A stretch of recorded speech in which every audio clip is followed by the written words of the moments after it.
तक्रारीपासून चोरीपर्यंत उलगडतंय दप्तर कांड। शिरोळ तालुक्यातील एका ग्रामपंचायतीत घडलेल्या दप्तर चोरीच्या गूढ प्रकरणाने परिसरात मोठी खळबळ उडवली आहे। सुरुवातीला एका सदस्याने सरपंचाविरोधात दप्तर चोरीची तक्रार दाखल केली, मात्र चौकशीत दप्तर सुरक्षित असल्याचे स्पष्ट झाले। त्यानंतर अवघ्या काही दिवसातच प्रत्यक्ष दप्तर गायब झाल्याने प्रकरणाने नाट्यमय वळण घेतले।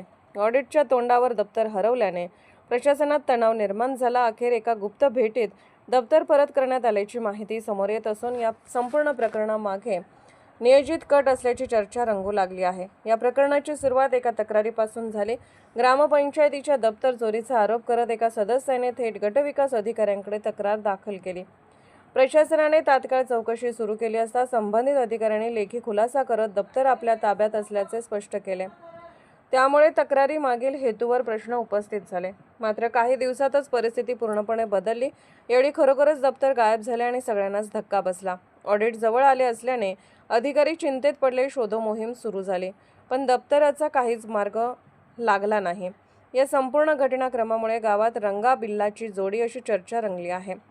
आधी तक्रार, मग चोरी, नंतर गुप्त परतावा, हा सगळा प्रकार ठरवून रचलेला कट तर नाही ना, असा सवाल उपस्थित होत आहे।